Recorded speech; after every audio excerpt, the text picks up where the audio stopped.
Hello everyone, welcome to the Parivartan batch. तर या ठिकाणी विद्यार्थी मित्रांनो, आपण ऑसिलेशनचं वन शॉट लेक्चर बघणार आहोत एमएसटी सीईटी साठी. तर या ठिकाणी ऑसिलेशन चॅप्टरचं टायटल टाकलंय आणि हे मार्क सीईटीचे नाहीत, हे बोर्डाचे मार्क आहेत. 4 किंवा 5 मार्कला हा जो चॅप्टर आहे तो विचारला जातो. सीईटी मध्ये याच्यावर 2 क्वेश्चन असतात ऑसिलेशन या चॅप्टरवर. तर या ठिकाणी बघा, आता कॅन यू रिकॉलचे क्वेश्चन्स आपण डिस्कस करणार आहोत. तर याच्यामध्ये पहिला क्वेश्चन काय आहे? Yes, Anjali, what is the first question of the can you recall?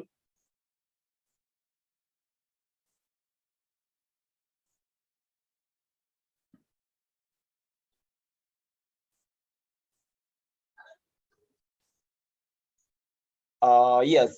Anjali म्हणते, what do you mean by linear motion and the angular motion?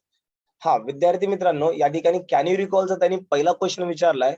What do you mean by the linear motion and the angular motion? आता सर्वांना माहित आहे यार, linear motion म्हणजे काय असतं? Straight line motion असतं, बरोबर आहे. त्याला आपण काय म्हणतो असतो? लिनियर मोशन म्हणतो असतो. आणि अँग्युलर मोशन म्हणजे काय असतं? एक तर रोटेशनल मोशन असतं, किंवा एक तर रोटेशन असतं किंवा रिव्होल्यूशन असतं. रोटेशन म्हणजे रोटेशन म्हणजे स्वतःभोवती फिरणे आणि रिव्होल्यूशन म्हणजे दुसऱ्या भोवती फिरणे. ही गोष्ट तुम्हाला माहिती आहे. तर लिनियर मोशन म्हणजे स्ट्रेट लाईन मोशन आणि अँग्युलर मोशन म्हणजे एक रोटेशन असतं किंवा रिव्होल्यूशन असतं. ही गोष्ट लक्षात ठेवा. येस, कॅन यू रिकॉलचा second question Anjali, what is the second question of the can you recall? Can you give some practical examples of oscillations in our daily life? तर तुमच्या डेली लाईफ मध्ये तुम्ही काही प्रॅक्टिकल एक्झाम्पल देऊ शकता का, असं त्यांनी विचारले ऑसिलेशनचे. येस, ऑफकोर्स देऊ शकतो. तर या ठिकाणी आन्सर बघा, motion of the pendulum of a clock. जर समजा तुम्ही जुने जे पेंडुलम होते बघा क्लॉकचे, येस, आता ते ज्या क्लॉक आहेत, ज्या घड्याळ आहेत, तर ते क्लॉक आता सध्या नाहीये, पण जुने होते. एकदम 1 वाजला तर टुन 1 वाजायचं, 2 वाजला तर टुन टुन, 3 वाजले तर टुन टुन टुन. ओके. म्हणजे 3 वेळेस या ठिकाणी बेल वाजायची आणि 12 वाजले तर 12 वेळेस बेल वाजायची. येस, मग त्या ठिकाणी ती जी मोशन होती पेंडुलमची, दॅट इज द आपण त्याला ऑसिलेशन्स म्हणत असतो. Okay. Motion of the leaf of a tree. झाडांच्या पानांची मोशन. झाडांचे जे पानं आहेत ते always up down up down up down करत असतात, बरोबर आहे. तर त्याला आपण ऑसिलेशन म्हणतो. त्याच्यानंतर motion of the needle of the saving machine. तर सेव्हिंग मशीनची जी म्हणजे जी निडल असते, जी शिलाई मशीन आहे त्याची जी सुई असते, तर त्याचं जे मोशन आहे अप डाऊन होत असतं, that is the one type of oscillation. त्याच्यानंतर पेंडुलम आहे आणि त्याच्यानंतर स्विंगिंग ऑफ द स्विंग आहे. झोका माहिती आहे सर्वांना, पंचम जवळ येत आहे, बरोबर आहे. आपण पंचमीला झोके खेळतो. येस, तर त्या ठिकाणी झोक्याची जी मोशन असते, स्विंगची जी मोशन असते, that is the one type of oscillation असतं. येस, म्हणजे ज्या ठिकाणी बघा, अबाउट मेन पोझिशन भोवती जर मोशन होत असेल, बघा इकडं एक मेन पोझिशन आहे. या ठिकाणी आपण मेन पोझिशन कन्सिडर केली. याच्या भोवती जर इकडं-तिकडं मोशन होत असेल, okay, to and fro motion होत असेल, about the mean position is called as, आपण त्याला काय म्हणत असतो? ऑसिलेशन्स म्हणत असतो. आलं लक्षामध्ये? What is oscillations? The motion of the object किंवा the to and fro motion of the object about the mean position is called as the, आपण त्याला ऑसिलेशन्स म्हणतो. Yes, can you recall the next question?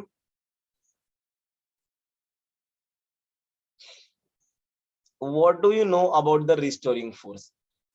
तर बघा मित्रांनो, या ठिकाणी तिसरा क्वेश्चन आहे, what do you mean about the restoring force? यार, हे रिस्टोरिंग फोर्स काय असतं? हे तुम्हाला माहिती आहे का? नाही माहिती? सांगतो, काय हरकत नाही. बघा, या ठिकाणी रिस्टोरिंग फोर्स म्हणजे काय असतो, की त्या ऑब्जेक्टची एक प्रॉपर्टी आहे. त्याच ठिकाणी येण्याची जी प्रॉपर्टी आहे. बरोबर आहे. मला सांगा यार, तुम्ही हो का? 1 मिनिट, 1 मिनिट. रिस्टोरिंग फोर्स म्हणजे काय? तुम्ही जर समजा तुमच्या घरून ट्युशनला गेले, आता तुमची एक प्रॉपर्टी आहे, ट्युशनहून डबल घरी येण्याची. बरोबर आहे? यायला लक्षामध्ये?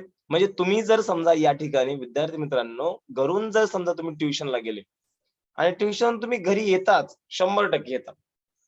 असं कधी झालंय का? तुम्ही घरून समजा ट्युशनला गेले आणि त्या ठिकाणी मग घरी आलेच नाही. बरोबर आहे. 10 महिने घरी आलेच नाही. बरं जाऊ द्या, 10 वर्ष घरी आलेच नाही. असं झालंय कधी? नाही, बिलकुल नाही. ओके. तर त्या ठिकाणी तशी आपली प्रॉपर्टी त्याच ठिकाणी येण्याची असते. तशी ऑब्जेक्टची बी प्रॉपर्टी त्याच ठिकाणी येण्याची असते.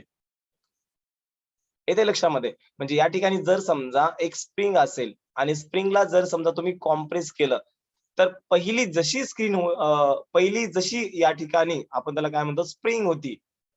यस, तशी स्प्रिंग या ठिकाणी ओरिजिनल पोझिशन मध्ये येण्यासाठी प्रयत्न करत असते आणि त्या फोर्सला या ठिकाणी आपण काय म्हणत असतो, रिस्टोरिंग फोर्स म्हणत असतो. तर डेफिनेशन बघा, the force acting on the object which bring back to its original position. एक असा फोर्स आहे जो की त्या ऑब्जेक्टवर ऍक्ट होत आहे आणि तो काय करतोय, which bring back to its original position. तो त्याच्या ओरिजिनल पोझिशन मध्ये आणण्यासाठी त्याला मदत करतोय. त्यालाच आपण काय म्हणलं, रिस्टोरिंग फोर्स म्हणलं. किंवा the force which bring back the object to its original position is called as, आपण त्याला काय म्हणतो, रिस्टोरिंग फोर्स म्हणतो. आणि लक्षामध्ये, the force which brings back the object to its original position. ही डेफिनेशन इझी आहे बघा खालची. चला नेक्स्ट बघा. आता डेफिनेशन या ठिकाणी बघा. आता नेक्स्ट, येस, कॅन यू रिकॉलचे क्वेश्चन्स मला वाटते संपले वाटते. अच्छा अच्छा, आहेत ना, ओके. अच्छा, नेक्स्ट क्वेश्चन बघा कॅन यू रिकॉलचा. All musical instrument make the use of oscillations, can you identify where. Yes, कोणकोणते म्युझिकल इन्स्ट्रुमेंट आहेत जे की या ठिकाणी काय करतात, ऑसिलेशनचा यूज करत असतात आणि तुम्ही त्या ठिकाणी ते कुठे या ठिकाणी ऑब्झर्व केलेलं आहे, कुठे या ठिकाणी तुम्ही आयडेंटिफाय केलेलं आहे. Yes, all musical instrument. अरे तुम्हाला माहिती आहे, गिटार, गिटारची जेव्हा तुम्ही स्ट्रिंग अशी प्लग करता तर त्या ठिकाणी ती व्हायब्रेट होत असते बघा. सितार असेल, गिटार असेल, त्याच्यानंतर फ्लूट असेल, फ्लूट मध्ये पण ऑसिलेशन्स होतात. त्याच्यानंतर भरपूर जेवढे बी बघा या ठिकाणी ऑल म्युझिकल इन्स्ट्रुमेंट जेवढे बी आहेत ते ऑसिलेशन्स परफॉर्म करत असतात. येस, विना असेल आपला मंदिरामधला, तो पण या ठिकाणी काय करत असतो, ऑसिलेशन्स परफॉर्म करत असतो. व्हायोलिन असेल, बरोबर आहे. चला आता या ठिकाणी विद्यार्थी मित्रांनो, नेक्स्ट आपला चॅप्टर सुरुवात होत आहे बघा. आता या ठिकाणी सर्वात म्हणजे महत्वाची गोष्ट म्हणजे व्हायब्रेटरी मोशन किंवा ऑसिलेटरी मोशन काय असतं. A particle repeatedly moves to and fro. एखादा particle repeatedly to and fro जर समजा या ठिकाणी मूव्ह होत असेल about the same path, okay, एका सेम पाथ वरून तो जर समजा to and fro repeatedly move होत असेल तर त्याला काय म्हणायचं, ऑसिलेटरी मोशन और व्हायब्रेटरी मोशन म्हणायचं. म्हणजे एखादा जो पार्टिकल आहे तो जर समजा या ठिकाणी रिपीटेडली इकडून तिकडे to and fro, to and फ्रोचा अर्थ काय होतो, इकडून तिकडे, okay, to and fro about the same path. एका सेम पाथ भोवती तो काय करतोय, या ठिकाणी इकडून तिकडून काय करतोय, दॅट इज इकडून तिकडं असं जातोय. ओके, त्यालाच आपण काय म्हणलं, ऑसिलेटरी मोशन म्हणलं किंवा व्हायब्रेटरी मोशन म्हणलं. याचं एक्झाम्पल बघा किंवा याची प्रॉपर्टी बघा. Every oscillatory motion is a periodic motion but vice versa is not, need not to be true. आता हे जे सेंटेन्स आहे, या सेंटेन्स मध्ये सगळ्यात जास्त अर्थ लपलेला आहे मित्रांनो. काय म्हणलंय बघा, every oscillatory motion is a periodic motion. या ठिकाणी मित्रांनो प्रत्येक ऑसिलेटरी मोशन ही पिरियॉडिक मोशन आहे. बट प्रत्येक पिरियॉडिक मोशन ही ऑसिलेटरी मोशन असावंच असं नाही. But vice versa need not to be true.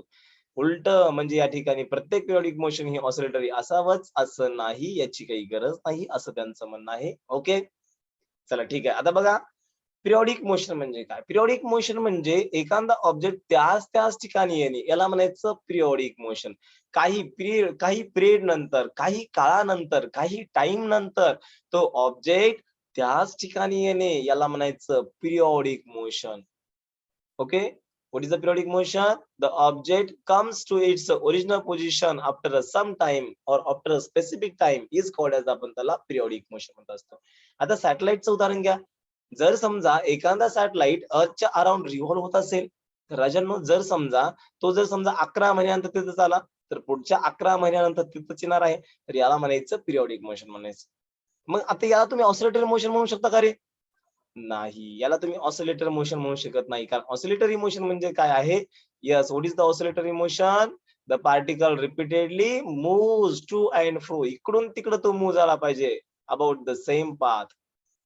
Yes, त्याला तुम्ही ऑसिलेटरी मोशन म्हणता. या ठिकाणी याला ऑसिलेशन म्हणायचं का? नाही, पिरियॉडिक आहे बट ऑसिलेशन म्हणायचं नाही. आणि या ठिकाणी बघा, जर एखादा पेंडुलम आहे तर इकडून तिकडं अबाउट द मीन पोझिशन काय होत आहे, या ठिकाणी ऑसिलेट होत आहे, याला पिरियॉडिक मोशन म्हणायचं. कारण की या ठिकाणी पिरियॉडिक मोशन का म्हणायचं?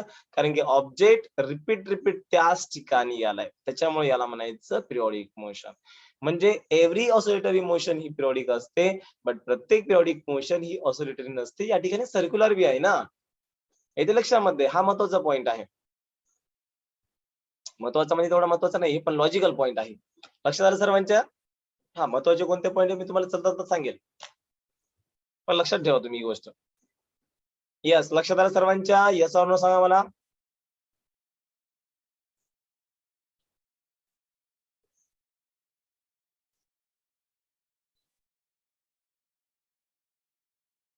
चला ठीक आहे. कोण कोण आले? अंजली आलिया, अनम, जान्हवी आहे, जुई आहे. त्याच्यानंतर Kavita, Mansi, Tejaswini and Vaibhav. Okay. Yes, Tejaswini, Mansi, very good. हा, चला आता पुढचा कन्सेप्ट आपल्याला बघायचा आहे. Explain the concept of restoring force by using the spring mass oscillator.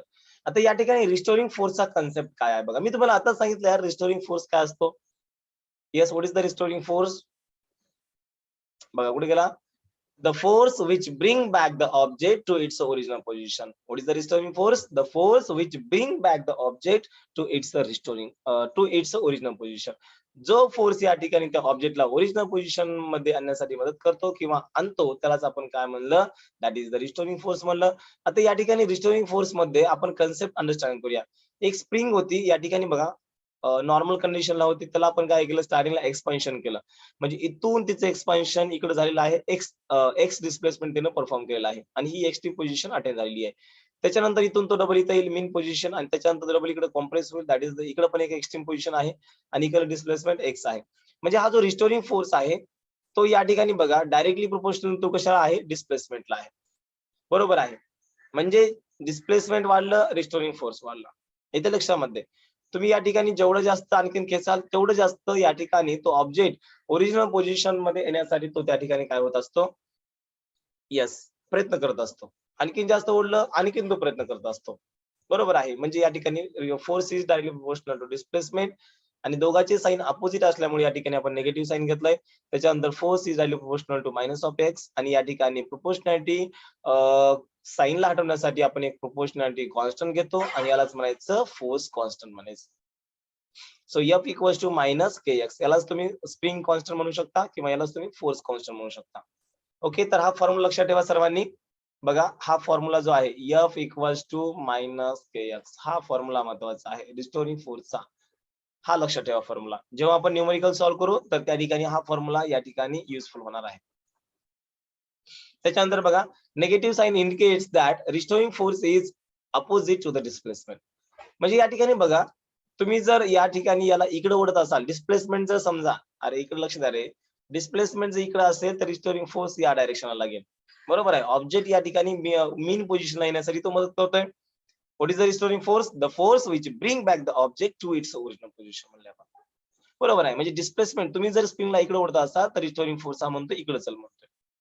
येते लक्षामध्ये. त्याच्यानंतर या ठिकाणी कॉम्प्रेशन मध्ये बघा, कॉम्प्रेशन मध्ये जो फोर्स आहे बघा, डिस्प्लेसमेंट या डायरेक्शनला लावलाय, पण या ठिकाणी कॉम्प्रेशन झाल्यानंतर जो रिस्टोरिंग फोर्स आहे तो त्याच्या अपोजिट डायरेक्शन लागतोय. कारण की त्या स्प्रिंगला ओरिजिनल पोझिशन मध्ये आणण्यासाठी तो मदत करत असतोय. बरोबर आहे. याला म्हणायचं रिस्टोरिंग फोर्स. चला ठीक आहे. आलं लक्षामध्ये. फोर्स आणि डिस्प्लेसमेंटच्या डायरेक्शन अपोजिट असतात, नेहमी लक्षात ठेवा. आणि याचा जो फॉर्म्युला असतो एफ बरोबर मायनस के एक्स असतो. आता त्याच्यानंतर पुढचा कन्सेप्ट आहे what is the linear simple harmonic motion. Simple harmonic motion म्हणजे काय? ओके, एकदम सोपं आहे. बघा ज्या ऑसिलेटरी मोशन मध्ये काय असतं, फोर्स हा डायरेक्टली प्रोपोर्शनल टू डिस्प्लेसमेंट असतो आणि दोघांचे डायरेक्शन अपोजिट असतात. F is directly proportional to displacement आहे, दोघांचे डायरेक्शन अपोजिट आहेत. तर यालाच म्हणायचं अशा टाईपच्या मोशनला, कशा टाईपच्या मोशनला? अशा टाईपच्या मोशनला काय म्हणायचं? Yes, linear simple harmonic motion. यालाच तुम्ही लिनियर एसएचएम पण म्हणू शकता. समजायला का नाही? मला एकदा मेसेज करा बरं, yes or no.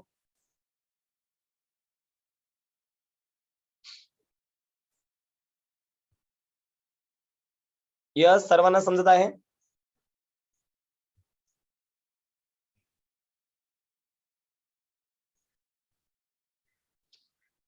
Yes, okay, very good. हा, चला बघा माझ्या लक्ष द्या इकडं. आता लिनियर सिंपल हार्मोनिक मोशन म्हणजे काय? अरे काहीच नाही रे, एकदम इझी आहे. बघा लक्ष द्या इकडं. आता या ठिकाणी बघा एक पेन घेतो ब्लॅक कलरचा. बघा इकडं. अरे ज्या मोशन मध्ये, ज्या लिनियर मोशन मध्ये म्हणा किंवा ज्या ऑसिलेटरी मोशन मध्ये force is directly proportional to displacement, बघा the oscillatory motion in which force or acceleration बी घेऊ शकता कारण फोर्स मध्ये एक्सेलरेशन असतं. So force directly proportional to or acceleration directly proportional to displacement and they are in opposite direction is called as the linear SHM. यालाच काय म्हणायचं, linear simple harmonic motion किंवा लिनियर एसएचएम म्हणायचं. ज्या oscillatory motion मध्ये force हा directly proportional to displacement असेल किंवा ऍक्सेलरेशन बी म्हणलं तरी पण चालेल, ऍक्सेलरेशन ही डायरेक्टली प्रोपोर्शनल टू डिस्प्लेसमेंट असेल and they are in opposite direction असेल, इज कॉल्ड एज, त्याला काय म्हणायचं, लिनियर एसएचएम म्हणायचं.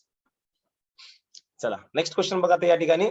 आता याचं तुम्हाला डेरिव्हेशन वगैरे विचारलं जाणार नाही, शेवटचा फॉर्म्युला महत्वाचा आहे. Obtain the expression for differential equation किंवा डिफरन्शियल इक्वेशन या ठिकाणी विसरलं. Obtain the expression for differential इथे इक्वेशन येतं, इक्वेशन हा ऑफ लिनियर एसएचएम. ओके, तर या ठिकाणी बघा, तर सगळ्यात शेवटचा जो फॉर्म्युला आहे हा महत्वाचा आहे याचा. d2x upon dt square plus omega square x which is equals to 0. Yes. आता याच्यामध्ये राजांनो एक गोष्ट नेहमी लक्षात ठेवा. बघा, differential equation of the linear SHM याचं इक्वेशन काय आहे बघा, d2x upon dt square plus omega square x which is equals to 0. हे इक्वेशन आहे. आता हे d2x upon dt square काय असतं रे? Yes, d2x upon dt square काय आहे, याला म्हणायचं ऍक्सेलरेशन म्हणायचं. याला काय म्हणायचं, ऍक्सेलरेशन. म्हणजे याला असं लिहू शकतो a plus omega square X which is equal to 0. बरोबर आहे. पण a ला आपण काय म्हणलं, डिफरन्शियल फॉर्म मध्ये लिहायचंय, डेरिव्हेटिव्हच्या फॉर्म मध्ये लिहायचंय. त्याच्यामुळे आपण a ला d2x अपॉन dt स्क्वेअर लिहिलं. बरोबर आहे. म्हणजे d2x upon dt square plus omega square X which is equal to 0. आता या ठिकाणी ओमेगा स्क्वेअरची व्हॅल्यू ही तुम्हाला लक्षात ठेवायची आहे. याच्यामध्ये बघा, ओमेगा स्क्वेअर ची व्हॅल्यू आहे that is the k upon m आहे. ओमेगा स्क्वेअर ची व्हॅल्यू k अपॉन m आणि ओमेगा ची value under root of the k upon m.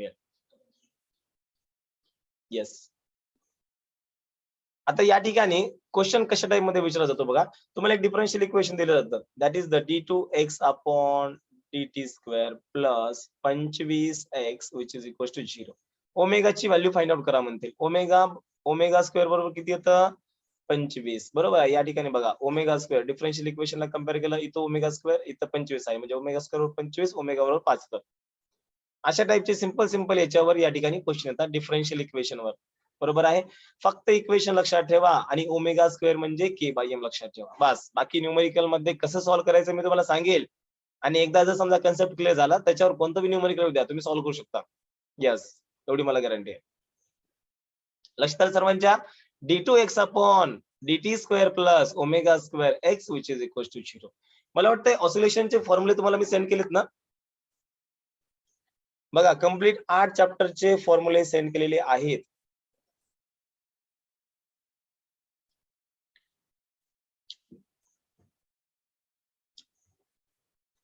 Yes. आता काय करा,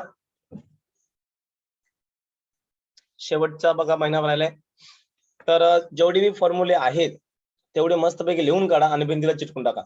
सकाळी सकाळी वाचायचं, मॅथचे एकदा वाचायचं, फिजिक्सचे एकदा वाचायचे आणि केमिस्ट्रीचे एकदा वाचायचे. एक चॅप्टर दररोज सकाळी सकाळी. आता एका महिन्याचं एक प्रॉपर प्लॅनिंग करा. ठीक आहे, आतापर्यंत परीक्षा लांब होती, हे होतं ते होतं, पण एक आता प्रॉपर प्लॅनिंग करा. कारण की हा महिना म्हणजे तुमचं आयुष्य चेंज करणार आहे. ओके, जर समजा पीसीएम वाले जर चांगला स्कोर आला तर बघायचं काम नाही, लाईफ बनून जाईल. चांगलं कॉलेज भेटलं तर. आणि महाराष्ट्रातल्या टॉप 10 इंजिनिअरिंग कॉलेजला या ठिकाणी ऍडमिशन घेण्याचा प्रयत्न करा, टॉप 10 मध्ये. ओके, बाकी पीसीबी वाले आपलं बायोलॉजी चालू द्या. चला ठीक आहे.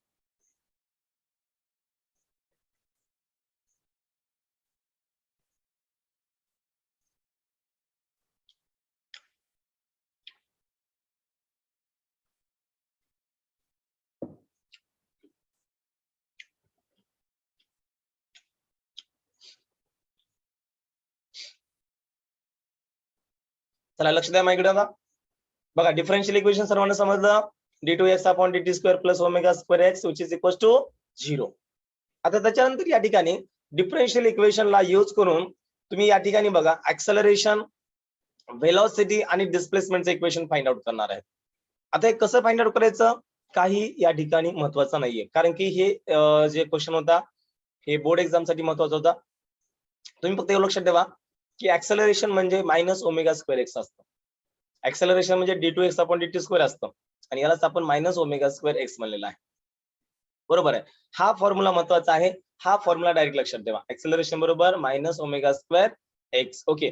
त्याच्यानंतर व्हेलॉसिटी बरोबर मेथड एवढी मोठी काही कामाची नाही, फक्त फॉर्म्युला लक्षात ठेवा. व्हेलॉसिटी बरोबर plus or minus omega into under root of the capital A square minus x square.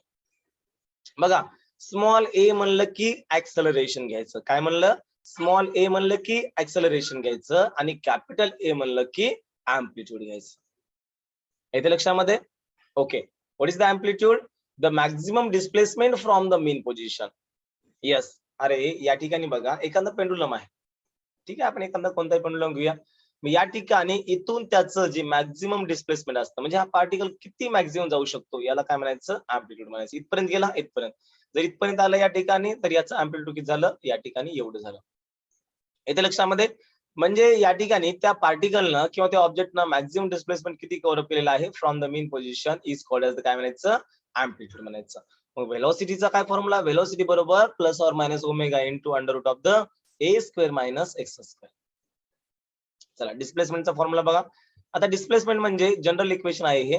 X बरोबर a sine omega t plus phi. Phi म्हणजे काय असतो? इनिशियल फेज असतो. जर इनिशियल फेज 0 असेल तर या ठिकाणी एक्स बरोबर a sine omega teach formula राहतो, कारण की फाय ची व्हॅल्यू जर समजा 0 घेतली तर initial phase. Okay. But initial phase जर समजा काही ना काही असेल तर या ठिकाणी दॅट इज द फाय घेतो. इनिशियल फेज म्हणजे इनिशियल अँगल रे. येस. आता बघा डिस्प्लेसमेंटचा फॉर्म्युला एक्स बरोबर a sine omega t plus phi. Velocity बरोबर व्हेलॉसिटी म्हणजे या ठिकाणी plus or minus omega into under root of the A square minus x square. Plus or minus लिहायची गरज नाही कारण की या ठिकाणी व्हेलॉसिटी घ्या. ओके. डायरेक्टली प्लस मायनस पण डायरेक्शन असतं. प्लस म्हणजे पॉझिटिव्ह डायरेक्शन आणि मायनस म्हणजे निगेटिव्ह डायरेक्शन. आणि एक्सेलरेशनचा फॉर्म्युला काय होता? एक्सेलरेशन बरोबर मायनस ओमेगा स्क्वेअर एक्स होतं. हे मायनस का डायरेक्शन आहे. बरोबर आहे. तर हे 3 फॉर्म्युले खूप महत्वाचे आहेत. येस, एकदम महत्वाचे आहेत. एक्स बरोबर a sine omega t plus phi, b बरोबर omega into under root of a square minus x square आणि ए बरोबर मायनस ओमेगा स्क्वेअर एक्स. लक्षात राहतील सर्वांच्या? ओके. चला नेक्स्ट बघा मग या ठिकाणी आता त्यांनी काय म्हणले? State and expression for the displacement of a particle performing SHM, discuss the formula when particle start SHM from the position and extreme position. हा आता पार्टिकल जर समजा त्याची जी हे आहे बघा, दोन्ही सांगतो तुम्हाला इथे सांगतो. आता बघा दोन कंडिशन त्यांनी आपल्याला काय विचारला? जर समजा पार्टिकलनं त्याची एसएचएम मेन पोझिशन पासून स्टार्ट केली, म्हणजे या ठिकाणी पेंडुलम आहे बघा, इथं आहे मेन पोझिशन. बरोबर आहे. त्याच्यानंतर पेंडुलम इथे गेला, इथं आहे समजा एक्स्ट्रीम पोझिशन. इथं कोणती आहे? Extreme position. आता पार्टिकल पेंडुलम स्टार्टिंगला इथं आहे, इथून तो इकडे चाललाय. बरोबर आहे. तर याचं डिस्प्लेसमेंटचं इक्वेशन काय मग? एक्स बरोबर a sine omega t plus phi होतं. बरोबर आहे. पण इनिशियल पोझिशन या ठिकाणी इनिशियल अँगल हा 0 आहे. मीन पोझिशनला होतं ना ऑब्जेक्ट. हा ऑब्जेक्टनं जर समजा या ठिकाणी 30 डिग्री आहे आणि 30 डिग्री पासून जर एसएचएम स्टार्ट केली तर ए साइन ओमेगा टी प्लस 30 लिहायचं. इनिशियल फेज, इनिशियल अँगल लिहायचा. पण या ठिकाणी तो मीन पोझिशनला आहे म्हणजे इनिशियल अँगल 0, म्हणजे या ठिकाणी फायचं काही काम नाही. म्हणजे या ठिकाणी एक्स बरोबर ए साइन ओमेगा टी. म्हणजे जेव्हा पार्टिकल त्याची एसएचएम बघा लक्षात द्या राजांनो, जेव्हा पार्टिकल त्याची एसएचएम मेन पोझिशन पासून स्टार्ट करतो तेव्हा इक्वेशन काय घ्यायचं? X equals to A sine omega T. आणि न्यूमेरिकल मध्ये तुम्हाला मेन्शन केलेलं असतं की पार्टिकलनी एसएचएम मेन पोझिशन पासून स्टार्ट केली का एक्स्ट्रीम पोझिशन पासून स्टार्ट केली. ओके. आणि जर समजा एक्स्ट्रीम पोझिशन पासून स्टार्ट केलं तर एक्स बरोबर काय येतं? ए कॉस ओमेगा टी येतं. येते लक्षामध्ये? एक्स बरोबर ए साइन ओमेगा टी जर मीन पोझिशन असेल आणि एक्स बरोबर यस ए कॉस ओमेगा टी जर असेल या ठिकाणी तर एक्स्ट्रीम पोझिशन. याच्यामध्ये आता प्लस ऑर मायनस येतं. जर समजा पॉझिटिव्ह एक्स्ट्रीम पोझिशन असेल तर प्लस आणि इक्वली निगेटिव्ह एक्स्ट्रीम पोझिशन असेल तर या ठिकाणी मायनस येतं. लक्षात आलं? एक्स बरोबर ए साइन ओमेगा टी आणि एक्स बरोबर ए कॉस ओमेगा टी. चला ठीक आहे. येस. ओके. आता या ठिकाणी याच्यानंतरचा पुढचा जो पार्ट आहे, दोन्ही इक्वेशन सर्वांना लक्षात राहिले पाहिजे. एक्स्ट्रीम पोझिशन आणि मेन पोझिशनचं डिस्प्लेसमेंटचं इक्वेशन. ओके. आता त्याच्यानंतर या ठिकाणी बघा आणखीन एक 2 इक्वेशन आहेत ते तुम्हाला लक्षात ठेवायचे. बघा आता मेन फॉर्म्युला डिस्प्लेसमेंटचा काय होता राजांनो? डिस्प्लेसमेंटचा मेन फॉर्म्युला होता बघा एक्स बरोबर a sine omega t plus 5 होता, बरोबर आहे. आणि इथं वेलोसिटीचा फॉर्म्युला काय घेतला होता, वेलोसिटी बरोबर plus or minus omega into under root of the A square minus x square, आणि ऍक्सेलरेशन काय होतं, ऍक्सेलरेशन बरोबर minus of omega square X होतं, बरोबर आहे. हे 3 फॉर्म्युले शिकले. आता वेलोसिटीचा दुसरा एक फॉर्म्युला बघा, तुम्हाला सांगतो. कारण की तुम्हाला माहित आहे वेलोसिटी म्हणजे काय असतं, that is the rate of change of the displacement with respect to time. मग याचा जर समजा तुम्ही डेरिव्हेटिव्ह घेतला तर तो फॉर्म्युला कोणता येणार आहे, that is the A omega cos omega t plus 5 येणार आहे. ओके. आणि ऍक्सेलरेशन म्हणजे काय असतं, derivative of the velocity that is the rate of change of velocity with respect to time is called as acceleration. पहिल्याच्या प्रमाणे शिकले. Okay. मग याचा तुम्ही डेरिव्हेटिव्ह घेतला तर ते होतं minus a omega square sine omega t plus 5. Okay. हे बी या ठिकाणी तुम्ही इक्वेशन्स लक्षात ठेवा. एक्स बरोबर a sine omega t plus 5, v बरोबर ए ओमेगा, फक्त ओमेगाला पुढे घ्यायचं, ए ओमेगा साइनचा cos, a omega cos omega t plus 5. त्याच्यानंतर आणखी एकदा ओमेगा पुढे आल्यामुळे omega into omega omega square झालं. पण साइनचा डेरिव्हेटिव्ह, येस कॉसचा डेरिव्हेटिव्ह मायनस साइन असतो, म्हणजे minus a omega square sine omega t plus 5. आणि लक्षामध्ये तर म्हणजे हे वेलोसिटी आणि ऍक्सेलरेशनचे एक वेगळ्या टाइपचे या ठिकाणी इक्वेशन आहेत. Yes, in terms of cos आणि साइन. ओके, चला ठीक आहे. त्याच्यानंतर बघा आता पुढं, आता या ठिकाणी विद्यार्थी मित्रांनो नेक्स्ट पार्ट आपल्याला डिस्कस करायचा आहे. सर्वांनी नाश्ता वगैरे केला?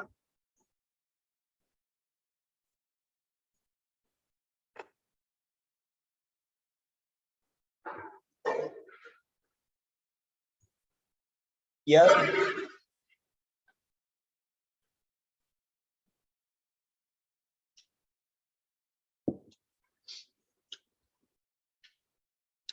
सर नाश्ता आताच कुठं म्हणावं, मला माहित आहे भरपूर जणांनी आंघोळी बी केली नाही. काही काही जण डॉट 7 वाजता उठले असतील बघा, डॉट 7 वाजता. अरे आज लेक्चर आहे का, मग चला चला चला लेक्चर अटेंड करू.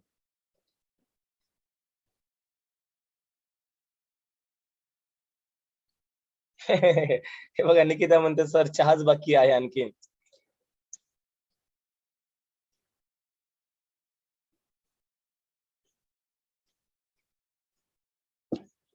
चला ठीक आहे, या मग चाय प्यायला.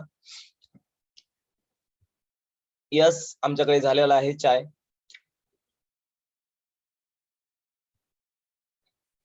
चला रे राजांना इथपर्यंतचा पाठ समजला सर्वांना?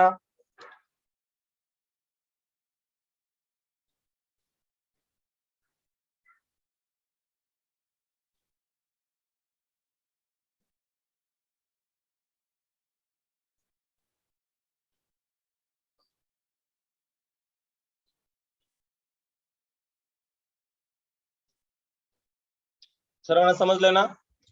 एखादा पाठ रिपीट करायचा म्हणलं तर रिपीट करतो मी, कारण हे लेक्चर समजलं तरच तुम्हाला एमसीक्यू समजतील, अन्यथा मग काही समजणार नाही बघा.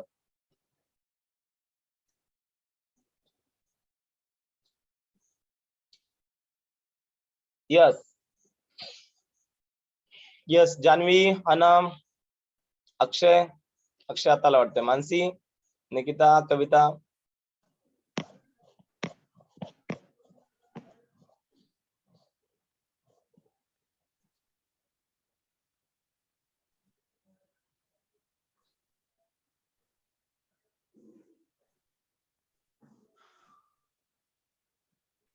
चला ठीक आहे.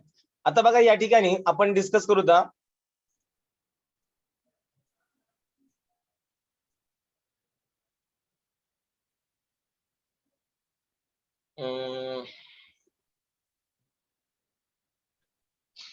हा निकिता, मी ऑलरेडी लिंक सेंड केलेली आहे रेकॉर्डेड लेक्चरची, आपल्या व्हॉट्सअप ग्रुपला आहे बघा. यस, मी आताच मागे सेंड केली आहे 1-2 दिवसापूर्वी. येस, त्याच्यावर पूर्ण आपले रेकॉर्ड लेक्चर आहेत.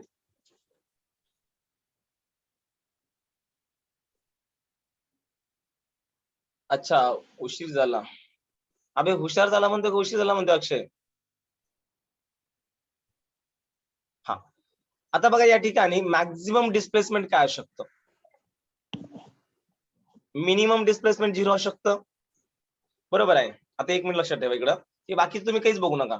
बरं चला, मी एक पीडीएफ चेंज करतो म्हणजे तुमचं लक्ष दिलं. याच्यामध्ये वन नोट पॉवर पॉइंट मध्ये घेतो, थांबा एक मिनिट. पॉवर पॉइंट मध्ये ये नाही ना.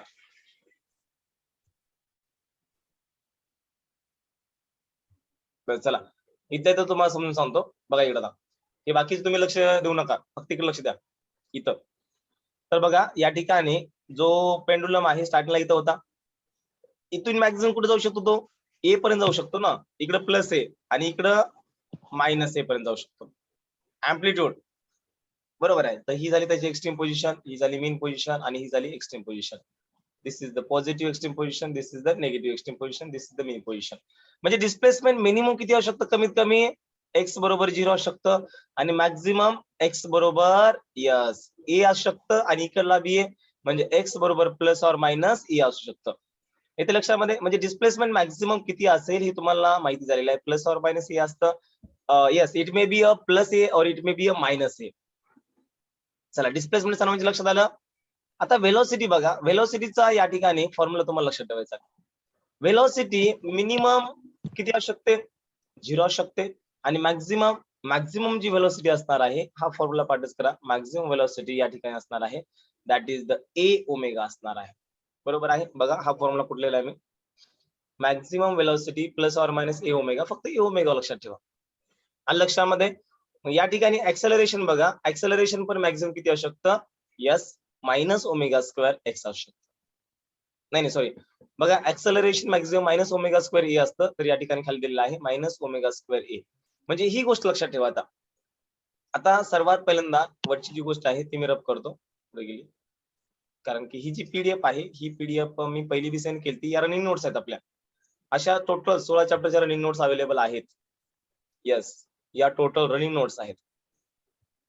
याच्यावर जे रेकॉर्डेड लेक्चर आहेत ना बोर्डाचे, ते बी अवेलेबल आहेत. तुम्हाला वाटलं आणखी सर डिटेल मध्ये मला बघायचंय, तर रेकॉर्डेड लेक्चर पण हे सगळे 16 चॅप्टरचे अवेलेबल आहेत. आणि या नोट्स, याच नोट्स, हेच रेकॉर्डेड लेक्चर याच्यावरचेच, याच नोट्स वरचे.